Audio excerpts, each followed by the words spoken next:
नमस्ते साथीहरू, यहाँहरु सबैजनालाई स्वागत गर्न चाहन्छु म यस च्यानलमा। साथीहरू, आजको विषयवस्तु रहेको छ EPS कोरियाले नेपाली कामदारहरूको लागि लिँदै आएको भाषा परीक्षाको लागि सिप बिल्डिङ क्षेत्रमा एक्जाम दिएका विद्यार्थीहरूलाई एक्जाम म्यानुफ्याक्चरमा एक्जाम दिन नपाउने निर्णय जुन गर्यो, त्यस पछाडि अदालतमा रिट पर्यो। सिप बिल्डिङमा फेल भएका साथीहरू म्यानुफ्याक्चरमा एक्जाम दिन पाउनुपर्छ भनेर आन्दोलनमा उत्रिए। त्यस पछाडि अदालतमा बहस चलिरहेको थियो। यता EPS शाखा ग्वार्खुले पुस 6 गतेको मितिसम्म अन्तिम मिति राखेर फर्म भर्ने अन्तिम मिति चाहिँ सूचनामा निकालेको थियो। त्यसैगरी कयौं साथीहरूले सिप बिल्डिङ क्षेत्रमा एक्जाम नदिएका म्यानुफ्याक्चरमा एक्जाम दिन बसेका साथीहरूले फर्म खुलेको दिनदेखि फर्म भर्दै जानुभयो र आज जुन 6 गते छ, हिजो अदालतले चाहिँ सिप बिल्डिङमा फेल भएका साथीहरूलाई पनि एक्जाम दिन पाउने भनेर जुन फैसला गर्यो, त्यस पछाडि साथीहरूले फर्म भर्नको लागि अब आफ्नो पाएको पर्ने क्षेत्रमा उहाँहरू जानुभयो र फर्म भर्ने जुन वेबसाइट रहेको छ सरकारको, त्यो वेबसाइट अहिलेदेखि डाउन छ, सर्भर त्यसको डाउन भइरहेको छ आज चाहिँ। र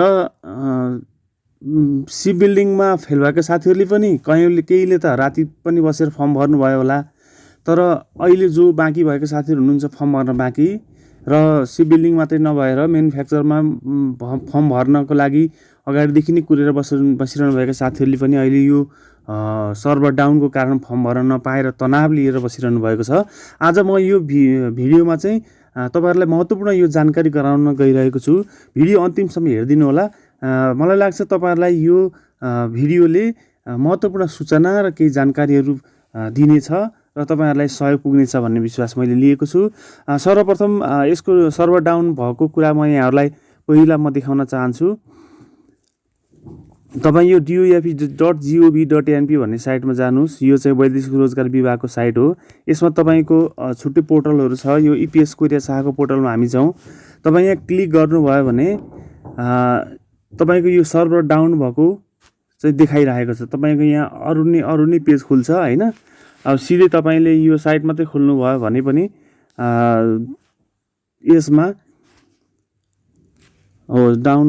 सर्भर डाउन थियो। अब अहिले यतिखेर फेरि खुले साथीहरू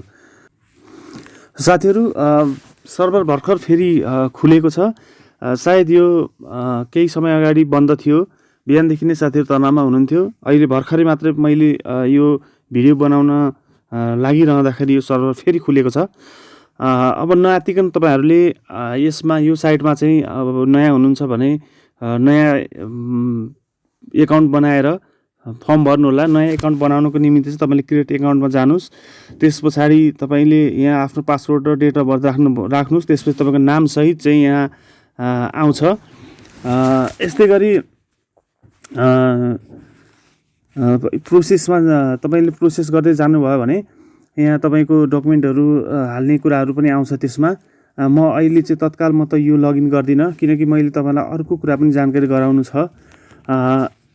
यसै गरी तपाईको म भर्खरै मात्रै ग्वार्खुको जुन शाखामा यहाँहरुलाई मैले भने हिजो जुन अदालतले स्टे अर्डर जारी गर्यो, फैसला गर्यो, सिप बिल्डिङमा फेल भएका साथीहरूले पनि एक्जाम दिन पाउनुपर्छ भनेर जुन फैसला गर्यो, त्यसपछि चाहिँ आज अफिस खुलिसकेपछि ग्वार्खुको EPS कार्यालय खुलिसकेपछि त्यहाँ चाहिँ यो हिजो अदालतबाट चाहिँ न्यायाधीशले फैसला गरेको जुन फैसलाको पेपर छ, त्यो पेपर सहित चाहिँ निवेदन गएको छ जुन कार्यालयमा। त्यो निवेदन दर्ता पनि भएको छ। तपाई यहाँ देख्न सक्नुहुन्छ। आजको मितिमा 2080-9/6 को मितिमा चाहिँ दर्ता नम्बर 90 भएर यो दर्ता भइसकेको छ। यसमा चाहिँ तपाईको के पनि जानकारी प्राप्त भएको छ भने यो पत्र जुन त्यहाँ EPS शाखामा चाहिँ दर्ता भइसकेपछि सिप बिल्डिङमा एक्जाम दिएर फेल भएका साथीहरूले म्यानुफ्याक्चरमा फेरि एक्जाम दिनको लागि चाहिँ पाउने जुन निर्णय उनीहरूले पनि गर्छ। अब तर अदालतको फैसला आउने साथै अब तपाईँहरूले उनीहरूको निर्णय नकुरिकनै फर्म भर्न सक्नुहुन्छ। त्यस पछाडि अर्को कुरा के रह्यो साथीहरू भने सर्भर डाउन हुने एउटा समस्या छ। सर्भर डाउनको कारणले चाहिँ तपाईँहरूको फर्म छुट्ने, फर्म भर्न नपाउने जुन एउटा अन्योलता र चिन्ता तपाईँहरूलाई बढिरहेको छ। म यहाँहरूलाई एउटा के जानकारी गराउन चाहन्छु भने जब यो सिभिलिङमा फेल भएका साथीहरूलाई इक्जाम दिन नपाउने भनेर चाहिँ निर्णय गरिसकेपछि जुन आन्दोलन भयो, अदालत मुद्दा पर्यो र लास्टमा फैसला आयो र यो फैसला पश्चात अब लगभग 32-35 हजारको सङ्ख्यामा चाहिँ सिभिलिङमा फेल भएका साथीहरू हुनुहुन्छ। त्यो साथीहरूले इक्जाम दिनको लागि फर्म भर्ने टाइम उनीहरूको लागि बिल्कुलै छोटो समय छ, जो आजको समय मात्रै बाँकी छ। आज एक दिनको समय मात्रै बाँकी छ, भरे 5 बजेसम्म। त्यो बेलासम्म सर्भर डाउन हुने, नभ्याउने, अब तपाईँको एक दिनभित्र सबै फर्महरू भर्न असुविधा हुने, कतिपय साथीहरू गाउँमा हुनुहुन्छ होला, कतिपय साथीहरू यात्रामा अन्त हुनुहुन्छ होला, होइन, टाढा हुनुहुन्छ होला, त्यो फर्म भर्ने पहुँचमा उहाँहरू हुनुहुन्न होला। तर यो कुरा चाहिँ के म निवेदन तपाईँहरूको सूचना चाहिँ तपाईँहरूलाई गर्न चाहन्छु भने जहाँसम्म लाग्छ मलाई यो 2 दिन 3 दिन चाहिँ पक्कै पनि, कम्तीमा 2 दिन नभए 3 दिन 4 दिन चाहिँ पक्कै पनि यो फर्म भर्ने समय थप्छ, आजै निर्णय गर्न सक्ने सम्भावना चाहिँ मैले बुझेको छु। त्यसो हुँदाखेरि चिन्ता अलिकति पनि नलिनु होला। सर्भर भर्खर खुलेको पनि छ, तपाईँहरूले फेरि फर्म भर्नु होला। र अर्को कुरा चाहिँ मिति थप्ने सम्भावना पनि छ। म तपाईँलाई यो जानकारी गराउनको लागि पनि यो भिडियो मैले बनाएको हो।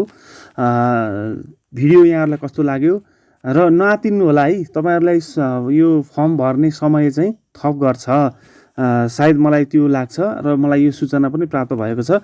जसरी मैले अहिले यो भर्खरै तपाईँहरूलाई यो पेपर देखाइरहेको छु, त्यसै गरी म नयाँ केही थप अपडेटहरू केही आयो भने यहाँहरूलाई फेरि जानकारी गराउने छु। भिडियो कस्तो लाग्यो एकचोटि कमेन्ट बक्समा कमेन्ट पनि छोड्न नबिर्सनु होला।